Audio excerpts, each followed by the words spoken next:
What's up, Goon Squad? Welcome to the Week 11 preview show. We're here getting into the heart and soul of the season, and that means the playoff races are heating up in the NFL. We're also looking ahead to some very excellent matchups over the next couple weeks, starting out right here in Week 11. There's a lot on the schedule to be happy about, and I, for one, really cannot wait. Fantasy football crunch time is upon us as well, so hopefully you're in a good position to make a run for a championship. When I say hopefully you're in a good position, I mean hopefully you are not me, all right? Because I'm winning about 25% of my games currently, so hopefully you're doing a lot better than that. Anyway, let's get this thing kickstarted. I'm just going to throw this one out there for you guys. Which game are you most looking forward to this weekend on the NFL schedule? That seems like an impossible question to answer. Well, that's not fair. I'm looking to see if the Jets can come out of this week without losing. I think it'll be all right. I'll go outside. I'll go outside of the room. I'll go outside of the room, and I'm excited to see which, if either of the Rams or Vikings, is like the contender. Yep. In the NFC, because they're both playing lights out, and somebody's got to lose the game. So I want to see, can Minnesota travel out there and take care of business? I want to see that. Can the Rams now be my favorite team? I like them already. They're starting to phase out yellow. Feels like they could be my favorite team. You need a new one. You need a new one. I'm looking. I'm applying around. You need a new one, and that's coming from me. That's bad. That's really. We thought the Jets weren't going to win a game. And now you're telling me I need a new team. This is a bad situation. Yeah, listen, I got to tell you, I'm really excited about that Vikings and Rams game. That has potential to be, a real slugfest, to be honest with you. I think that one might be a high-scoring affair. Put the women and children to bed for that one. I think that one's going to be entertaining to watch. So I'm looking forward to it. I'm also sneaky looking forward to Redskins and Saints. All right, I think that's going to be a good game as well. Falcons Seahawks too. The NFC, when you add in Dallas, Philadelphia, has got some primetime matchups this week. Yeah, and the AFC, thanks for participating, like usual. Yep. Like usual. Right. The Pittsburgh Tennessee game is going to be a good game. I'm excited for Patriots Raiders still. Ugh. I am. I'm never excited for anything Patriots. That's a season saver for the Raiders. You come back in that, and the Chiefs have fallen back down to earth. Yep, exactly. You win that game, you're right back in the thick of it. And especially the momentum winning at home against the Patriots. That's a big deal. Yep. I don't think they're going to do it, but that's what's at stake. But that's what's on the line.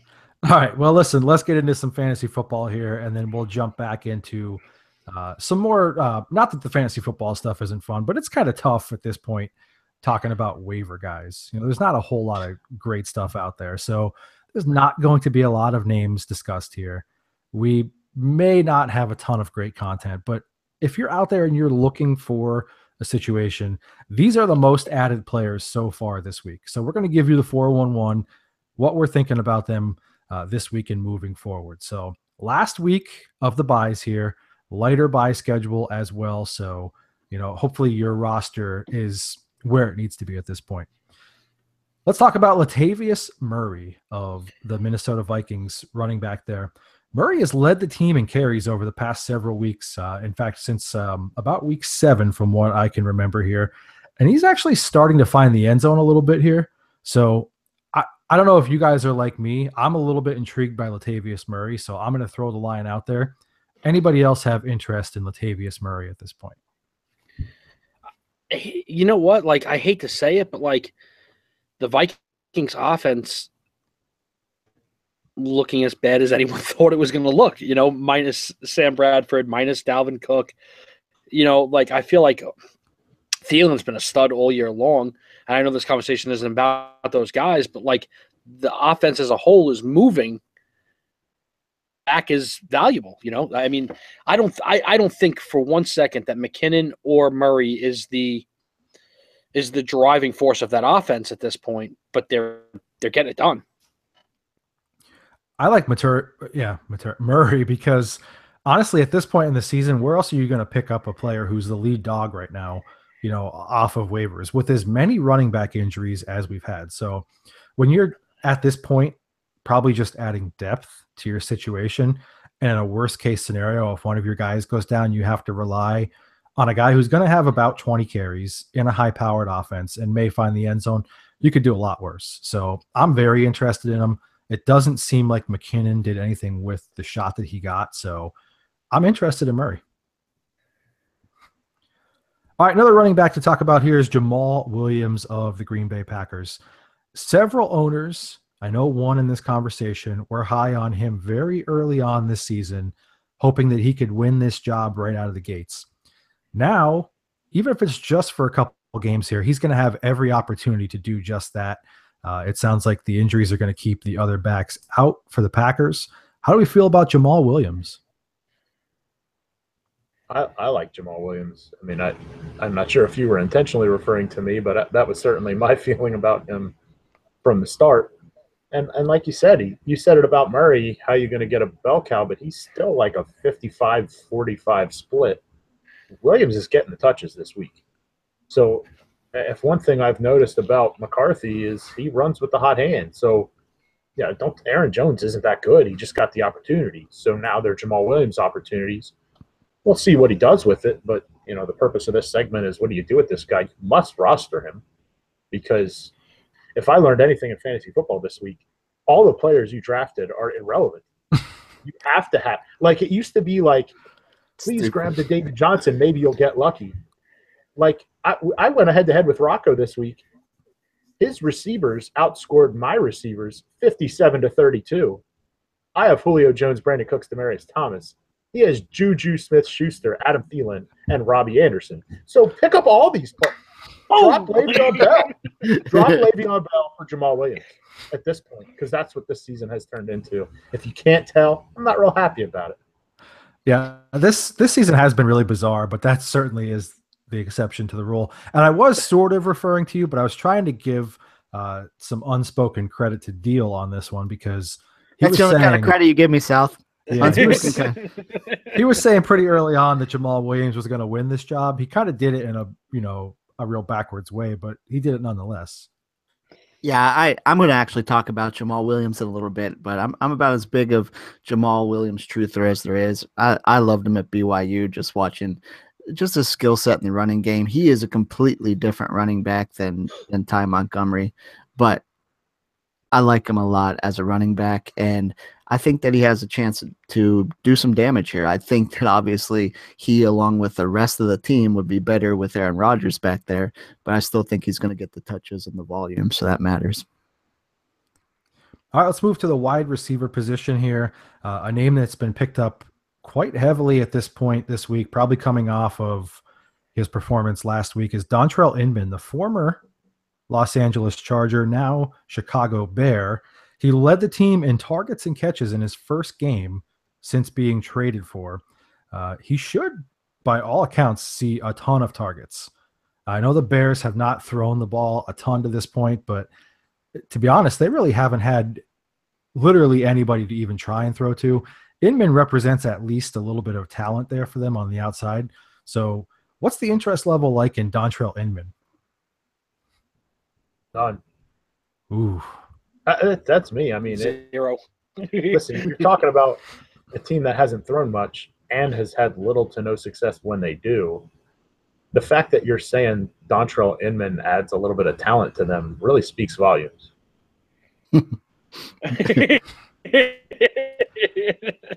Yeah, they're not a high-powered passing attack as it is, and I don't care. Like, the guy who gets the most targets in an offense that throws for 199 yards a game is not really what I'm interested in. Well, to be fair, some of the reason they threw for 199 yards a game is because they didn't have anybody to throw the ball to. So, I mean, they were literally bringing guys off the practice squad. Yeah, they literally still don't. I think Dontrell Inman's a decent. What do you have? 800 and some yards last year. I mean, I'm not trying to say he's hot garbage here, but I mean, but as I am, I think that now obviously Phillip Rivers isn't throwing him the ball, and right. It's a slight downgrade from there. But he was like the number 4 or 5 option last year, and he still got 80 some targets, 800 or what? I think 90 some targets, 94 targets last year, 810 yards, and 4 touchdowns. So I think that he has some potential once he learns the offense. We already saw he's going to get a lot of looks. So when he learns the offense, I think he has potential as much as any of the other guys on this list. I'll guarantee right now he'll score more touchdowns from here to the end of the season than Julio Jones. Yeah, so why don't you just go ahead and drop Julio? I'm not laughing. You're laughing. I'm not laughing. You have become so bitter towards Julio Jones, and he was like literally like 2 years ago your favorite player in the league that wasn't an Eagle. 2 years ago, 2 months ago. He has as many touchdowns career as my son, who's 5. I don't. It's frustrating. All right, we're gonna move on. I'm gonna get back to Inman later, and I'll prove you guys all wrong. So let me get this straight for all the listeners. We're gonna mention Jamal Williams and Dontrell Inman twice, several times in this show. Where else you getting that? Hey, like you said, it's these waiver wire guys that are winning you football games right now. It's not Julio Jones. It's not. Argue the bitterest man in the living room. Yes, I think Miles threw out the stat that I beat him this week with only 2 players that I actually drafted. That's a good day. And one of them you drafted that you probably shouldn't have even drafted. So, all right, let's talk about a guy Rocco loved right out of the gate here. Samaje Perine, running back of the Redskins. He took over for the injured Rob Kelly last week, and he got the lion's share of the snaps, obviously. When he's been used heavily, mostly week 2 and 3, he's produced a little bit. So they've not been shy about giving him a lot of touches, a lot of snaps. He's not coming off the field a ton either. So what's the outlook look like for Samaje Perine here? I love Samaje. I loved him all season long. I just don't think that at this point, especially going up against the Saints this week, I don't think that they're going to be able to run the ball a whole lot. I feel like Kirk's going to have to drop back a bunch of times. And like it's going to be that way for the next couple of games because they have a really tough schedule with some high-scoring offenses. Like I would love to say that they would be able to establish the run game, but they just do that right now, which is kind of sad because I've been it's been my feeling that Perine's been the more talented of him and Rob Kelly all along. And for some reason, Fat Rob keeps getting looks upon looks upon looks upon looks and isn't really doing a whole lot with it. So there's got to be more. He hasn't been on the field to this point, which obviously doesn't bode very well for him. But at the same time, I think it's too little too late at this point as we're going to see Kirk Cousins start because of the situations that they're going to find themselves in. Yeah, important to remember too here, like you're going to have a little bit of a split time situation with Chris Thompson. He's going to probably come off the field in passing downs and in situations there. So he'll lose a little bit of that volume. But I think when they get in tight, he's going to have every chance.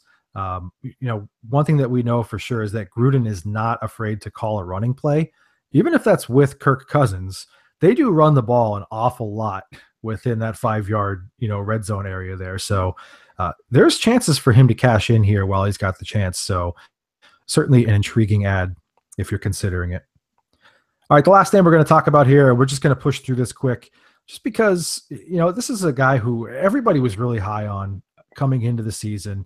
Everybody really liked his prospects, and I'm talking about Martavis Bryant of the Pittsburgh Steelers.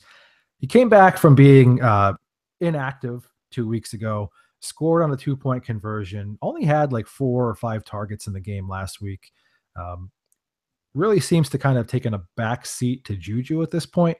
Is it too little too late at this point because of him burning the bridges and because of the emergence of Juju? Or are you still intrigued by his talent level here? I'm still intrigued because while everything you said is true, and I think long-term, obviously, the bridges are burned, they all have to be smart enough that it's in the best interest of both parties to feature him and for him to play hard and for him to get targets. Like, he's very, very talented.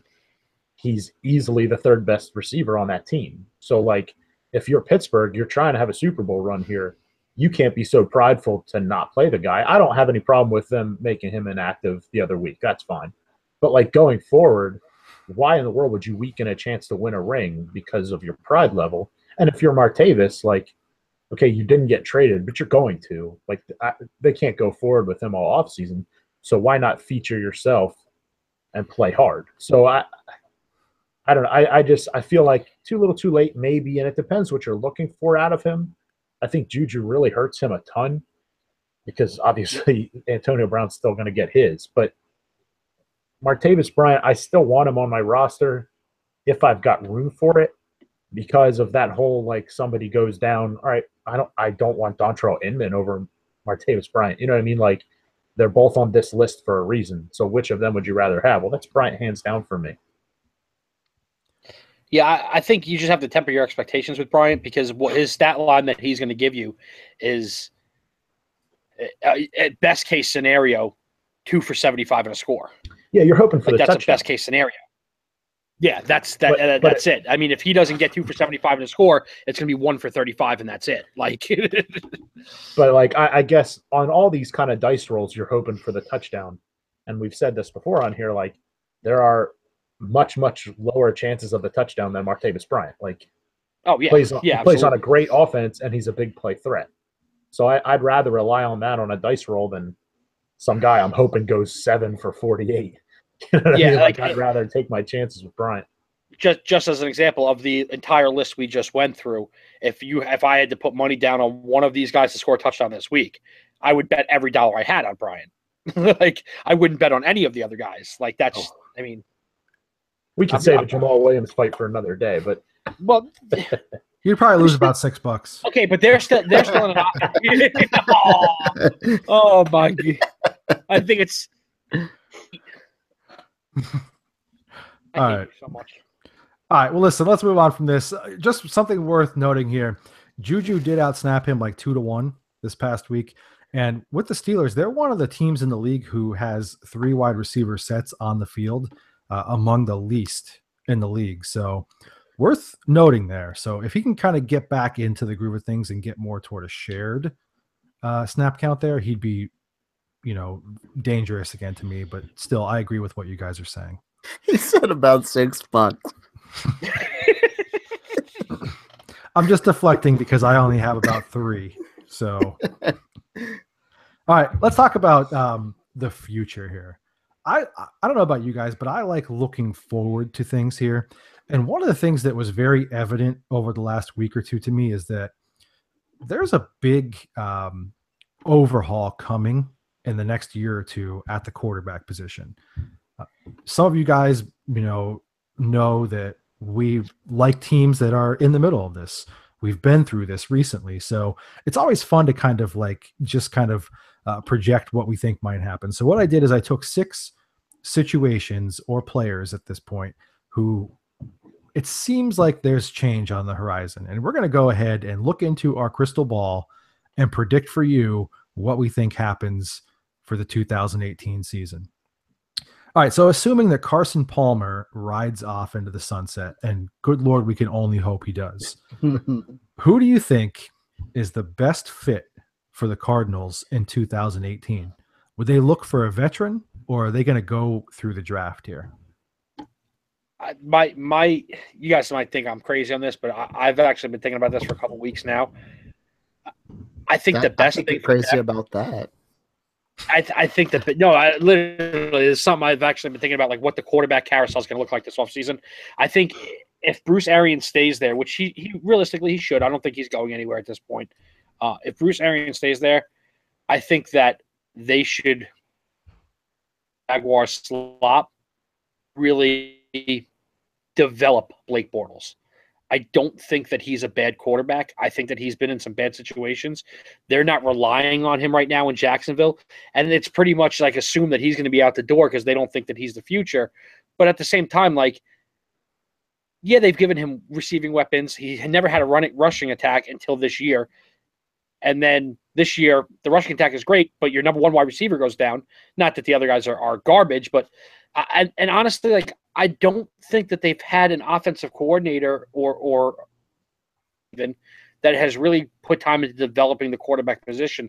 They were just hoping that reps and time would make him better. Well, you know what? Some guys need more than reps and time. They need a guy who's actually going to teach him.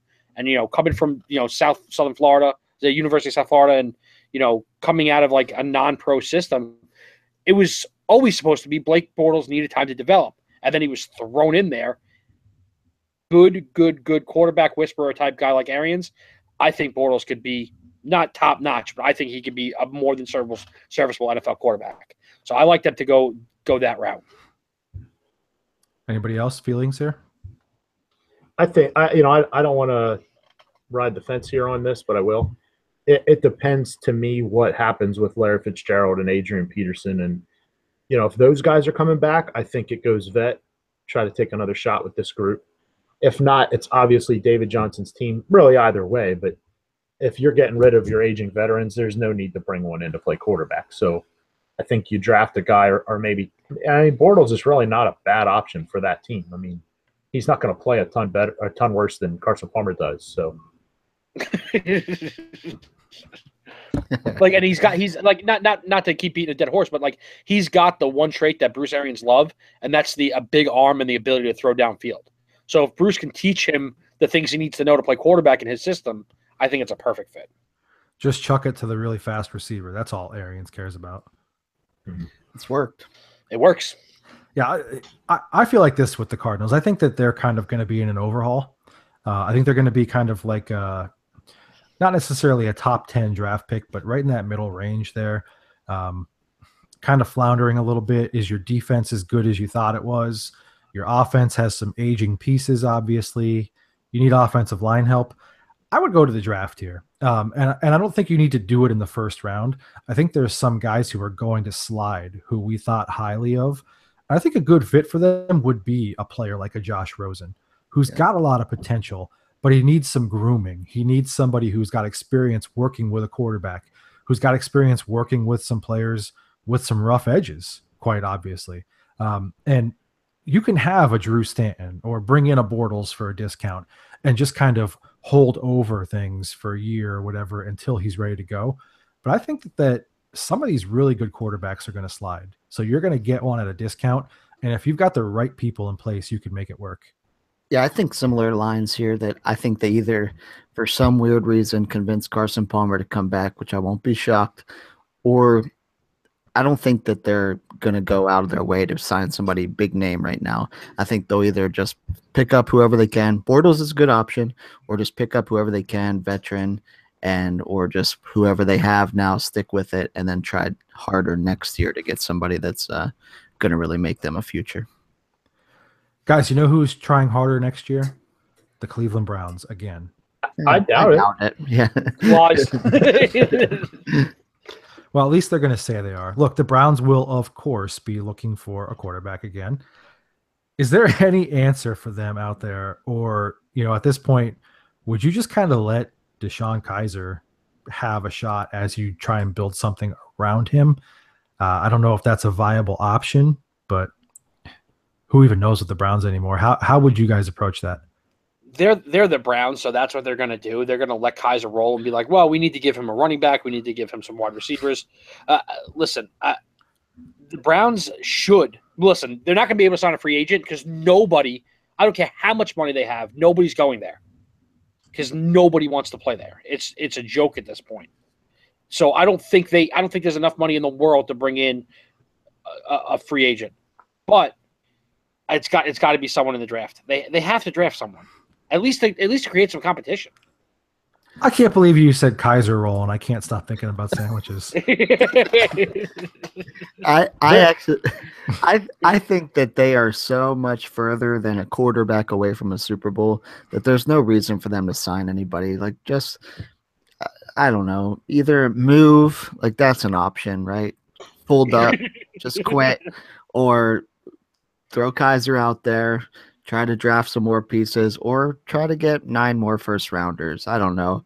Try not to brown it anymore. There are answers for them out there. One is leading the 8-1 Eagles. Another one is leading the 7-2 Rams. Can they get those back? Another one's probably still going to be the offensive rookie of the year, even though he only started 6-7 games. I mean, stop passing on these guys. But honestly, if I'm in Cleveland, there's no, we kind of thought maybe there would be, and as the college season is playing out, There's no sure thing out there right now. Right. Let's stop being 2017 and go back to when we gave quarterbacks more than a season to prove they can play. I'm rolling with Kaiser again next year. Yeah. Kaiser rolls all around. You Kaiser rolling? I'm not. I think that eventually you have to. Thank you, Sal. Thank you. You've got to get the quarterback. They have tried. Sure. They've tried. They don't know how. Of course you do. And like, there's 32 teams, and like 24 of them are saying we got to find the quarterback. Like, you can't just do it. So don't just keep trying with nobodies. Give a guy another chance. Yeah, you and I were both on the Cody Kessler train, and that's gone. Yep. He's like the 8th string quarterback there somehow. They keep rolling guys out, and I don't even know where he is anymore. I think Connor Shaw is going to play again. Like, just give the guy another shot. Give him the offseason. No controversy. Deshaun Kaiser's our quarterback. See what happens. It's probably going to be bad, but see what happens. Probably going to be bad. I'm not saying necessarily, do this to throw him in right away, although with a player with his appeal, you might have to. I think Lamar Jackson could be the answer for them. That's who I've written down. I just don't think they're going to do it. I don't think they will either because they're just not smart. But, like, these guys are really good. Like, sometimes you have to get past, like, the analytics aspect of it. And I know they're all into that right now. But, like, you just have to look and see, like, is the player good? Yes. Does he win games? Yes. Is he dynamic? Yes. Okay, let's go ahead and take him. Oh, yeah, but the computer model says no. Yeah, but where they're going as a franchise is they have so many holes. It's like Deal said, like they're not a quarterback away from winning it all. They have so many holes that they're literally in the position that wherever they draft, they have to take best player available. And, it's just like best player available is not going to be Lamar Jackson. It's just not. Like best player available is going to be Bradley Chubb or not that they need another, pass rusher, but Saquon Barkley. Like those are guys that they can use. And Lamar's not going to be an afterthought at that point, and he's not going to be there in the second round at pick 1. Yes, they're picking number 1 overall. That's not a question to me. Well, they do have 2 first, but your point is still well made. Yeah, it's a wash at this point. All right, let's talk about the Jaguars. A lot of people are looking at the Jaguars as a borderline Super Bowl contender right now. Defense is playing very good. They can run the ball, which you're going to need to do come playoff time. The issue is Blake Bortles is playing quarterback for them. So if you're looking at yourself as an organization and you think, wow, we could be maybe a quarterback away from being a legitimate contender here, what does 2018 look like at the quarterback position for the Jaguars? I don't think I agree with your premise. I don't think he's an issue. Like, he's thrown for almost 2,000 yards, 11 touchdowns, 7 picks. He's right between 2015 and 2016. That's right where they need him. Yeah, that's as good as they need him. Like, he's not an issue. I mean, listen, I hear what you're saying. If they're a true Super Bowl contender, is Blake going to win in New England in January? Of course not. All right, but let's be honest. Nobody in the AFC is winning in New England in January. So you're almost waiting that out until Tom leaves in 9 years. But I'm not if things proceed the way they are, they're going to go like 11-5 and possibly win their division. I'm not getting rid of Blake Bortles. He's my future. I don't care that he's not the reason we're winning, but he's getting the job done. You don't ditch a guy who wins 11 games. Yeah, I think what's happening, Miles, is the perception is when you draft a guy in the top 5, he should be the reason you're winning. Okay, and unfortunately, like I'm not saying it's going to happen either, because I'm not saying that it's definitely he's out the door. Like I said, I personally think that like they might be ready to move on because they don't want to pay him right now. Because am I correct? This is his contract year. So I believe they picked up the option, so he should be there still. Okay, that might be the case, but I'm just thinking like they I don't know if they look at him right now as the long-term answer. So if that's the case, and they have to decide whether to pay him or not, then that's obviously a different story. But no, like I think he can be, like I just said, I think he can be the answer for the Cardinals. So I obviously think he could be the answer for the Jaguars, if they continue to let him develop, right now they're not putting a whole lot of pressure on him. They're asking him to do very minimal. They're playing games like the game against the Steelers where they won the game and he threw for 92 yards. Right. So I'm not going to fault him if they go 11-5, make the playoffs, and win a playoff game. Like, obviously that's, but the perception is that when a guy's drafted in the top 5, you're hoping that he's going to be the reason you're winning playoff games, getting to championship games, and so on. And it's really not him. It's everything else around him. I guess. Go ahead, Deal. Here's some troubling information that I know his contract's kind of up in the air and what have you. I know it's not. Can I throw this out there real quick? Yeah, go ahead. He is playing next year on a $19 million contract. Right. So the problem is, and there's no penalty for getting rid of him. There's no cap hit. So the problem is, they have some room if they cut him for no cap hit there. But if they what's that? For who though? And regardless, right now they're at about, the estimate is they're somewhere between 2 million and minus 1,200,000 and some on cap space. So I think that Kirk Cousins is a perfect candidate for them. I think that it would be a great landing spot for him. They just can't do it. Yeah, he's not playing for 19. No, and especially when they're already in that trouble, they can't say, well, we're in trouble this year, we can sign you. They can't guarantee they're going to have room for him later or room to keep the guys they have, the pieces that would intrigue him to go there. So I think they're in a tough situation where they just have to ride it out with Bortles. Now, I don't necessarily think it's terrible, but I think they have to. And especially considering his numbers are okay. And we're brushing without A-Rob. Right. We're brushing aside that he doesn't have his best player. One of the best receivers in the whole league. Right. He has a top 10 receiver out for the year. So I don't know. Long story short, to answer the question, it has to be Bortles. Yeah. I smell something. You guys smell that? It should be Bortles. Nope. I smell some controversy brewing. I think that there's some disagreement internally with the Jaguars about what to do with that position. And there's one guy who is making some decisions now for the Jaguars. You guys may remember him, Tom Coughlin, former head coach of the New York Football Giants. Eli is not going to. Eli Manning is going to be a Jaguar next year. Write it down, Deal. Write it down. Deal, write it down. Write it down. So next year at this time, actually 2 months earlier than this time, we can all laugh at South for being stupid. I'm laughing now. When I look at the Eli situation, the Giants are going to be in a reboot. All right, we'll get to that next. So if he wants to kind of have a chance to end things, maybe the way that Peyton did, and go out with a winner, he's going to have to move somewhere. And there's 2 candidates for me. One would be Denver, which, he'd follow right in the footsteps. The other would be the Jaguars. He's got ties with the Jaguars already. He knows a similar system to what they're running. He's going to have a power running game right in front of him, some weapons on the outside. It's a custom-made fit for a veteran to step in and just be efficient. And if he has to win you a game in January, he might be able to. You know what makes me sad? I didn't think there was any way we were going to talk about Eli Manning on this podcast. That's what makes me sad. Well, let's talk about him and his situation again. We're going to talk about the New York Giants here. The Giants are a total mess right now. I'm cool with it. Whatever. I'm okay with it. Could Eli Manning really be on the outs here? I think so. And are the Giants looking at like a full rebuild here? They have to be.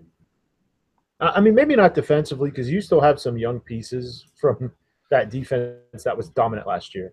But offensively, other than Odell, what are you keeping? Like, what's a must-keep on that offense? You invested – I mean, Justin Pugh's good, I guess. You invested some first-rounders on that line, and it's atrocious.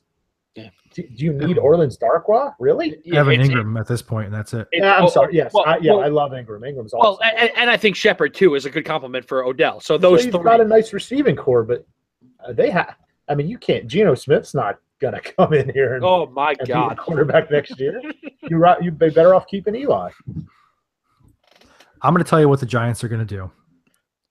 They're going to draft Sam Darnold. Thank you. They're going to go ahead and get him. They've been looking at him. It's going to happen. The general consensus is that he's probably got the most upside in the entire draft.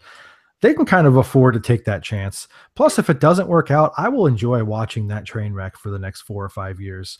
Gladly. It's not going to work out. The problem is he's not a very good quarterback. Yeah, he's just okay, and their line is terrible. I actually think that the Browns are going to try and draft him, and he's going to throw a pout fest, and then go the Giants like Eli.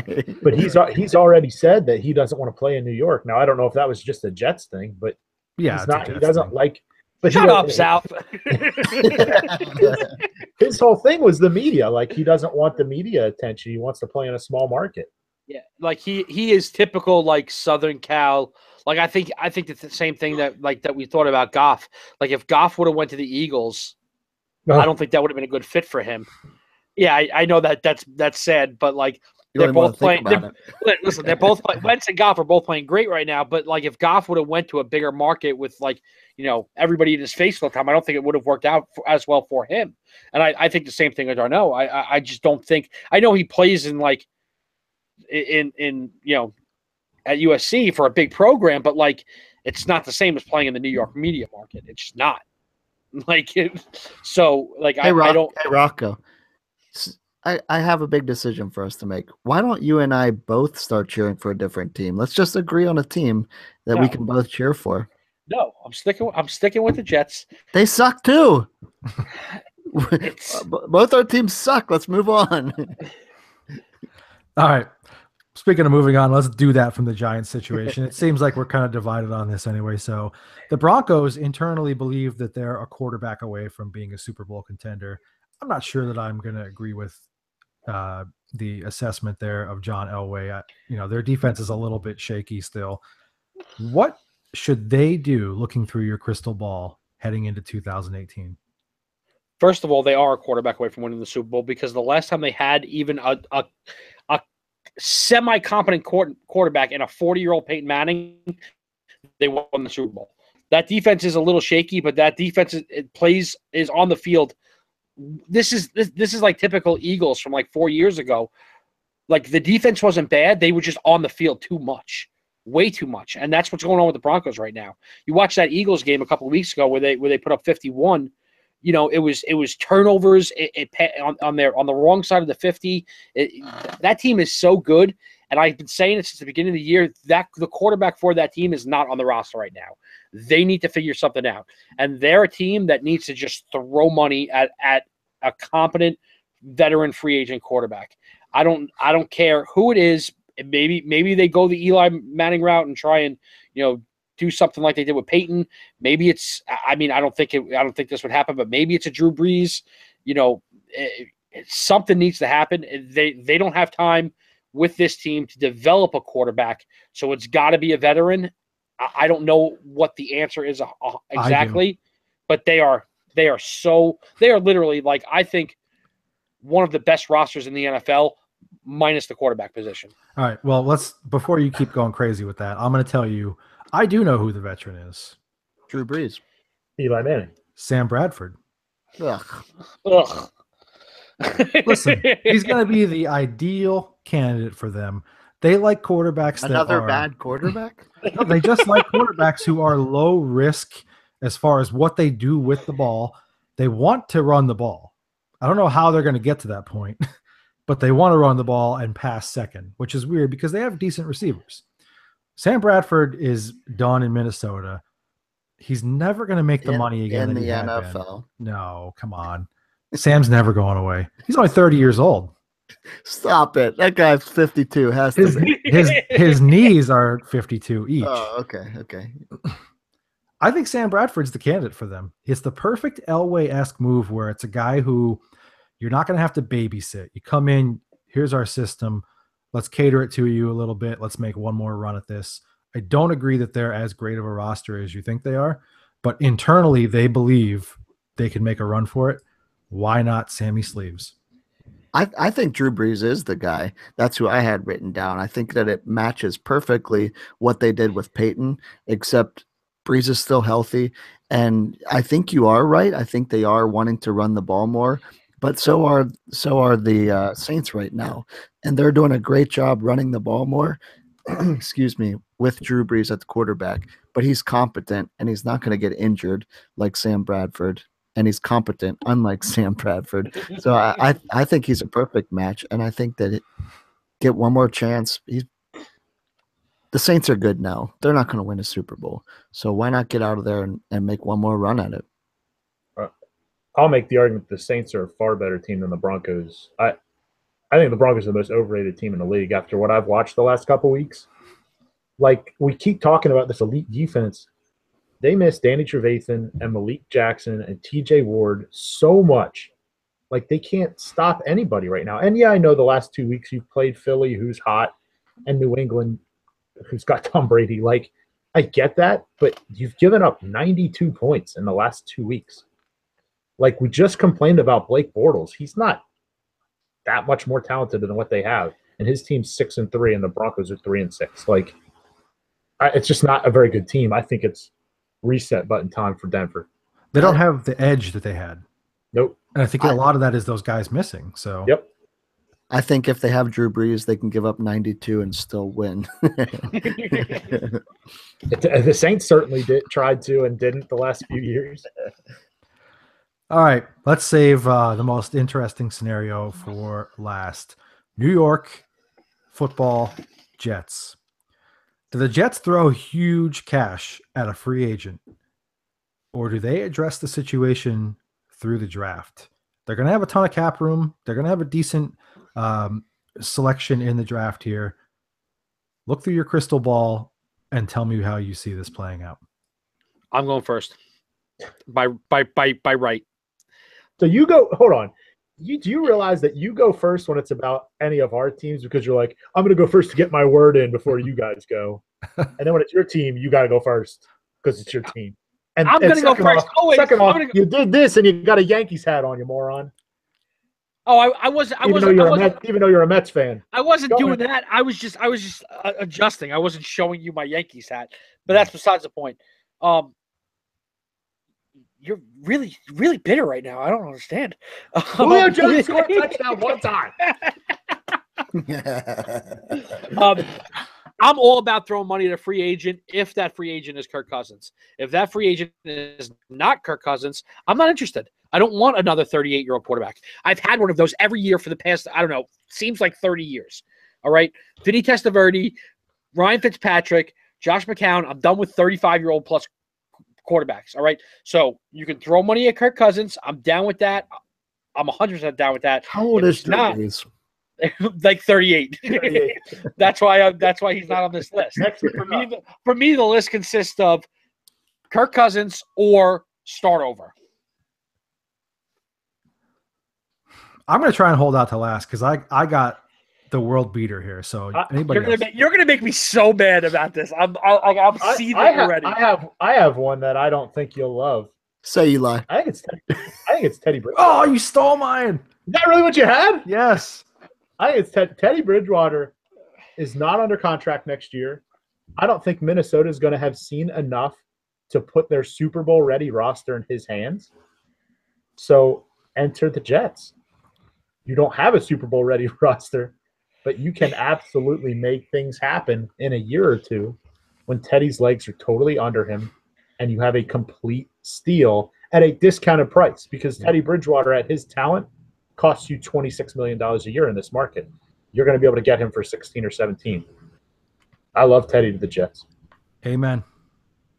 Sorry, South. I didn't mean obviously you teased it, but I had no idea where you were going. They say great minds think alike. And it's funny that you and I think alike every week.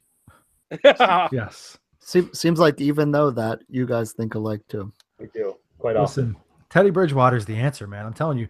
The Vikings are trying to say all the right things right now to try and get him to come back and just give it another shot. But if they don't, they really can't take Case Keenum out right now the way that he's playing. It would be silly to. Mm-hmm. So I think if you see a hiccup at all with the Vikings, they may try and get Bridgewater's foot in the door there. But you also, he hasn't really practiced. I get that he's practiced some, but he's not really done the work that is needed. He hasn't had a preseason, an offseason, all those different things. You could tell me that he's fully healthy and ready to go, but there's still going to be some time needed to put him in on a team that you think, and a lot of people think, could be a Super Bowl contender. So if they do not give him that chance, there's a chance that he could feel slighted, feel like he may be able to make a little bit more money somewhere else, and just want a fresh start. And this is a guy who was coming out like we all thought could be very special at the quarterback position. He really started to take off when he got injured. So this would be a perfect situation because there's not a whole ton of risk involved with this. You're going to pay about the average going rate for a quarterback if you're the Jets. You're still going to have money to be able to put some weapons around him. And you got a young, developing defense with some good pieces on the other side now. So I think it's a perfect fit, to be honest with you. And I know that it doesn't sound really sexy, but with what you're going to be looking at in the draft next year and the fact that you're probably not getting Kirk Cousins, it's really not a bad place to fall. I believe I said Kirk Cousins or start over. Look, you don't run a team. You were pretty clear about that. I was so clear about that. All right. Well, listen, let's take a little bit of a breath here and talk about something that we all enjoy, and that's our friends at Gorb. All right. I don't know if you guys have noticed this as much as I have, but the Gorb social media takeover is in full effect. All right. Everywhere I go, Twitter, Instagram, Facebook, I'm seeing all these awesome advertisements, all these people chiming in about Gorb. And I got to be honest with you, I'm feeling left out. I think that a lot of times we get some like nice artistic model-esque picture of these athletic people, strong people, in this like scenic surrounding with their Gorb wear. I think we need a Gorb Goons media campaign. I don't know. I might be alone in this, but we look good in the gear. We feel good in the gear. So why not be all over social media in the campaign? This is my formal pitch. All right. So if you're listening, Frank, we want to be a part of the media campaign, and you can get involved with Gorb as well. Check them out at GHORBH.com. All kinds of great gear for men, women, kids, accessories, all kinds of stuff. You'll look good, you'll feel good, and you'll have that constant reminder that in life you've really only got two choices: either get hungry or be hungry. Gorb.com. Check them out today. I do got to say that about 2 days ago, there was a real sexy dude on there on Gorb. He had this gray dog, and was he bald? He was bald and beautiful. Yep. Did he have a little bit of a struggling beard? Yeah, Apache beard. Yeah, I think I saw that. Native American beard. It's Apache. Nice. Apache beard. Check them out. We're getting involved with it. Hey, listen, it is time to talk about our Goons and Ghosts for Week 11. This is fantasy football focused here. We're going to talk about the players that when we goon them, we want you to get them into your lineup if you can. They're going to outperform the low expectations that they might have. When we ghost a player, we think that they're going to underperform the high expectations that they have. And I think I'm going to make Miles upset even more this week. I'll go first. It's not getting worse. Things are not getting worse. I'm going to go first with my goon this week. This one's not going to bother you as much. It's kind of just, playing a hot hand here. I'm going with Latavius Murray of the Vikings. He's ranked right now running back number 27 heading into Week 11. Murray's been the lead horse in that backfield as far as carries go since Week 6. He's out-snapping McKinnon at this point. His increased workload has gone up every single week since that point. The numbers have not been super flashy, but he's scored in 2 of his last 3. The Vikings are hitting on all cylinders on offense right now, so there's going to be those scoring opportunities there for him. The Rams can be run on. All right, I know that they're scoring a ton of points and their defense is pretty good, but 5 different teams have gone for 100 plus against them this year. They've given up 7 rushing touchdowns so far. As a defensive unit, they're giving up 25 fantasy points per game to running back units. You expect that there's going to be some share there between McKinnon and Murray. I think Murray gets the bulk of it. I'm expecting some scoring in this game, to be honest with you. Going to be a shootout, maybe like two teams in the 40s kind of game. 19 carries, 137 yards, and a touchdown for Latavius Murray this week. Puts him well above that running back 27 mark. He is my goon for this week. Deal, who do you got for me? My goon this week is a guy we talked about earlier and worth talking about again. Jamal Williams, running back number 32. Miles, you picked him up. You know what it's all about with Jamal Williams. Right. You could say that I've been a little bit of a Jamal Williams truther. I was pushing for him early on in the season. I've been saying this dude was good since before the draft. I still think that. Listen, I don't think he's the GOAT or anything, but I do think that he is well better than RB32 this week. Last week, he was running back 27 when he essentially played a half of a game. Plus, the Ravens suck. That's worth mentioning, right? You got to get that in any shot. Like, I don't even care about the Ravens, but it's worth saying that they suck because Joe Flacco still plays for them. And they gave up 113 yards and a score to Lat Murray. I know you just picked him for your goon because apparently you don't want credit this week, but they gave up 113 yards and a score to Lat Murray. They also gave up 186 yards and 2 scores to Lev Bell, and he sucks too, right? No, but the Ravens still suck, okay? And I like Jamal Williams to seize the day this week. 104 total yards and a score. Miles, put him in your lineup. Anybody that lucked into him this week, he's my goon of the week. All right, Miles, who do you got for us for your goon this week? Well, I will first say Jamal Williams will be in my lineup because I didn't draft him, so he's a lock to play well.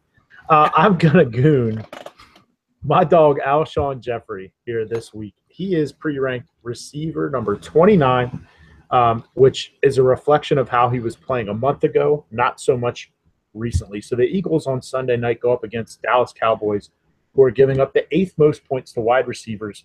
They have allowed 11 wide receiver touchdowns in their 9 games. That's more than 1 per game. They have allowed 9 receivers to go for double-digit points.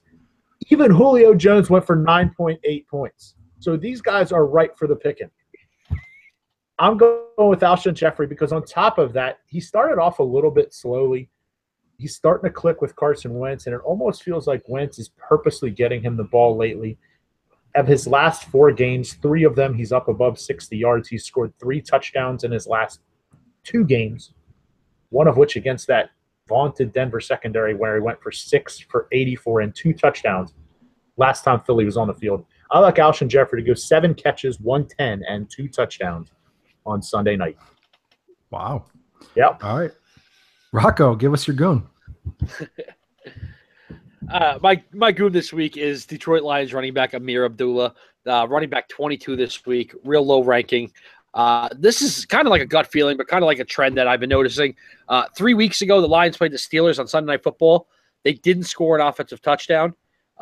There have been some rumors out there that Amir got a little PO'd and, kind of complained about his lack of touches, especially around the goal line situation. Since then, Amir in back-to-back games, 34 touches in those 2 games combined, and has scored in each game. And now he's also been double-digit points in both those games as well. Now he gets the benefit of playing in a windy conditions game in Chicago. They have the 16th ranked rush defense, but I think that they're going to feature Amir a little bit more than they have in recent games because their last 2 games since that Pittsburgh debacle, both wins. All right. They realize that getting the running game going is important. Matthew Stafford cannot do it all on his own. So getting Amir involved is highly important to them. More importantly, Amir is proving that with these touches and getting in the end zone that they can go ahead and, be successful. So I look for him to far outweigh his running back 22 potential this week. All right, let's talk about our ghosts for week 11. Deal, get us started off. My ghost this week is Tyreek Hill, wide receiver number 5. How is Tyreek Hill even still a thing? Wide receiver number 5 out of all the wide receivers that are playing. Like, I'm not saying he's going to be better than Julio, Miles, but wide receiver 5 is pretty ridiculous. I know he's had a pretty good season. He's like number 11 right now in PPR, but he's really only had 2 really good games, then a bunch of average or below average games. Teams don't kick off to him anymore, kick punts to him anymore, so that's dead. That part of his game's over. The past 2 games, he's had 2 receptions in each of those games. He's not going to have one of those 125 yards, 135 yards in the score game. And I do know the Giants have gotten kind of torched by receivers lately. I just don't believe in Tyreek Hill as the number 5 receiver this week. My stat line for him is 4 receptions, 68 yards, no scores, a real normal, down-to-earth Tyreek Hill day. He's not going to have an explosive day this week. No chance he touches that wide receiver 5. He is my ghost. All right, Miles, who do you got for us? Yeah, I'm going to roll with Mark Ingram of the Saints. He's pre-ranked running back number 2. And the way he's been playing lately, that's really not that crazy. They're going up against the Skins this week at home. The Skins a little bit susceptible to the run, 12th fewest. So, I mean, they're certainly above average. It just gets the feel of a Drew Brees game to me. Sometimes you got to trust your gut, and that's what this feels like. The Skins are tough. They've only allowed 200-yard rushers this year, that being Ezekiel Elliott and early season Kareem Hunt, which at that point was the best back in the league. They've only allowed 6 rushing touchdowns, and 2 of those were to Carlos Hyde on a 13-carry, 28-yard day. So good job there. These guys have shut down big backs this season from time to time. I kind of like them to do it here. I'm not going to say shut down. I guess I just did, but I shouldn't say shut down. I'm going to peg Ingram for about 80 total yards, no touchdowns. He's going to hurt you if you're counting on him to be that RB1 that he's been lately. I like him to deliver a little bit more what you drafted him to be. For some strange reason, I'm going to roll with draftable stats this week. So Mark Ingram, still startable player, but if you've got like that rare occasion where maybe you have 3 great matchups, I'd leave Ingram on the bench this week. All right, Rocco, who do you got for us?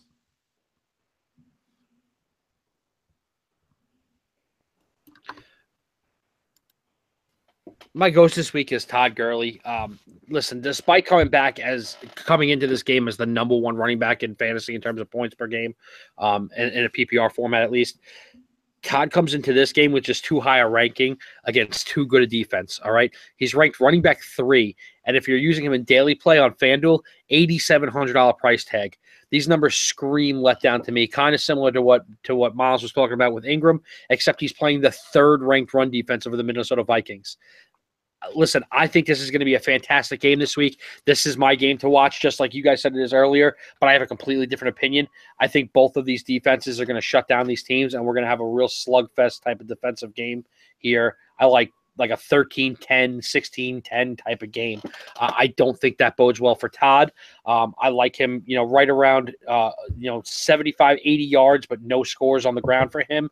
And I don't think he's going to play heavily in the passing game this week either. So basically, my issue is just too high of a ranking, too high of a price tag for Todd Gurley this week. All right, and hey, I like to bring things full circle, so I am going to ghost Julio Jones of the Atlanta Falcons, wide receiver number 4 for Week 11. Julio has done nothing to warrant a top 5 rank at any point this season. And we've exhausted that at this point with the fact that he has 1 touchdown this season. And it was against the Cowboys, right? That doesn't even count. It's not against the Cowboys. He didn't score last week. I don't know who it was against. Either way, it does. Yeah, I know. I just wanted to throw a jab in there. Look, he's averaging 5 receptions per game and just 79 yards per game this season. There's been a very clear drop-off with the production from him and really their offense as a whole to this point. The Seahawks have actually done a pretty decent job other than, 1 game of slowing down Julio Jones and definitely limiting his touchdown production, which is not a rare thing for any team to do, as we've well documented. He's only got 1 regular season touchdown against them. Matt Ryan has really been spreading the ball around. He's been very efficient with moving it between backs. The tight end, Austin Hooper, is taking on a larger role. Sanu is taking on a larger role. They're just getting more people involved. even without Richard Sherman, I expect that the focus is going to be on not being beat by Julio Jones this week.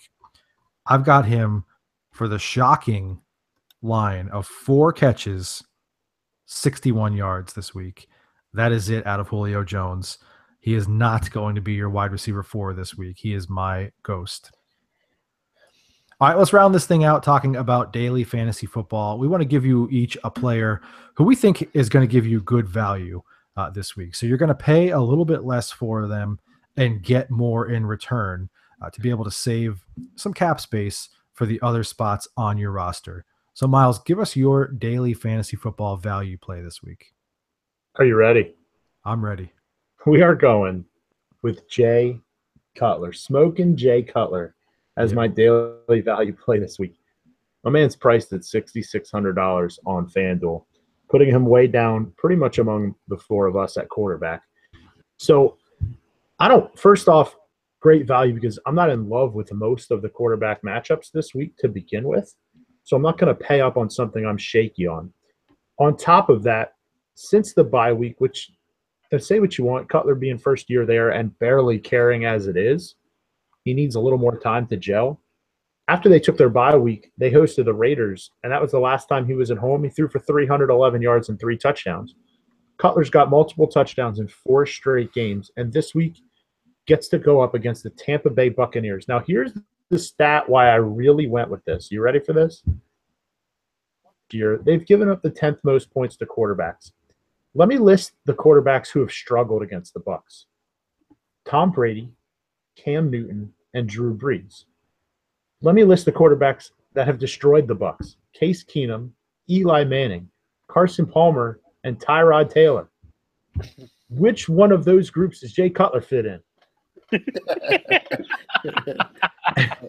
The Bucs don't stop bad quarterbacks. I don't care if it makes sense or not. So I'm going to roll with Cutler. 4 straight weeks, multiple touchdowns. Solid. He still has solid receivers. That much has never changed. Even getting shut down by the Panthers this week, he threw 2 touchdown passes. I like Jay Cutler to land right around 240 yards and 2 touchdowns. You can absolutely handle that at $6,600 because I built a lineup with Jay Cutler just to make sure I wasn't being an idiot here. I don't even want to begin to tell you what my other 8 players looked like because my quarterback was only $6,600. Go with Jay Cutler. Spend up everywhere else, and he's going to do good enough to bring you home some money. Rocco, save us. All right, so I do have a question. The Bucs shut down Josh McCown last weekend. Does that mean that he's in the Brady Breeze group, or how does this work? Fits perfectly. I purposely left out that they shut down Josh McCown and Mike Glennon as well because it didn't help my argument. All right, so listen, great minds think alike, Miles. So that's why me and Miles are going to hit you with back. That's why Miles and I are going to hit you with back-to-back Miami Dolphins. Pick somebody else that sucks. I'm taking Kenyon Drake at 5,600. Listen, it's very similar to what Miles just said. The price tag is so good, okay? But listen, Drake and Williams are continuing to be in this timeshare backfield, except for the fact that Drake is better than Williams, okay? And Drake is doing more with what he's been given than Williams is. Now, listen, Williams is dominating him in terms of catches, and I get that. So in PPR formats, Williams still looks like the more enticing pick until you really break it down, okay? Drake has 2 less rushing attempts than Williams does so far this season and 111 more rushing yards. What that tells me is that Drake has the big play home run potential, which is what we've seen from him the last couple of weeks since they traded Ajay. All right, he's got the long runs, he's got the home run potential. Not to mention that this week he just logged Miami's first rushing touchdown of the season in Week 10. All right, so I know that doesn't look great, guys. I get it, okay? But he got it on the board, so now we can move forward and we can move on. Add that in with the fact that the Bucs defense is really, like, they've been okay in terms of overall, but they haven't been that great in the run game, and they haven't been able to really stop teams from putting that forward. They're stopping the good quarterbacks and letting and trying to, shut that aspect of the game down. But they've been very, very average against the run. The way the Dolphins need to get this game going is to get Drake involved early, let him use that home run potential, and get it on the field. And for $5,600, you can't beat that. All right, and I'm going down even cheaper than $5,600. I'll go down to $4,900 on FanDuel. Whoa. For our boy, Dontrell Inman. You love him. I love him. We all love some Dontrell Inman. All right. Don't say, I don't want to have to come back next week and say, I told you so. So get him into your lineups. All right. I don't want you to come back next week. I'm coming back. You don't have to qualify. He was traded to the Bears, who desperately needed literally a warm body to catch passes. They've now got a warm body, one with more talent than anybody they've had on that roster. So by default, you would think they're going to throw the ball to him. His first game, he had 8 targets, 6 of them for catches for 88 yards. That's not a bad little number for a guy who's still learning the offensive system, still trying to develop a rapport with Mitchell Trubisky. I think that they're going to get even better going forward. He's going to be a sneaky good candidate, especially in these PPR, half PPR type games throughout the second half of the season here. The Bears need a wide receiver to just eat targets up. All right. He's going to be the guy. I expect double-digit targets multiple times. It's just a matter of connecting on those targets. For $4,900, I'll take those chances on that, all right?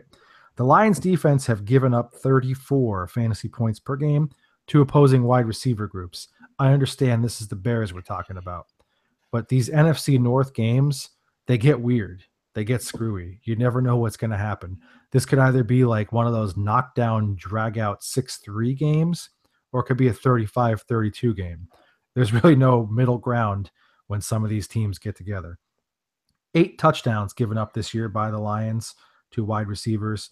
Should be an ugly NFC North game, but I'm expecting, based on volume alone for Inman here, that he's going to be worth this investment and give you a huge return for that $4,900.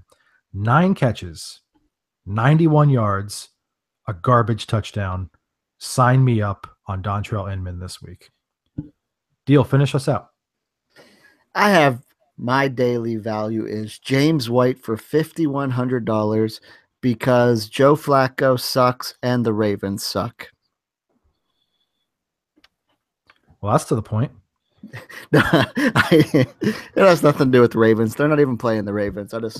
But was I wrong? Well, you weren't wrong. Okay.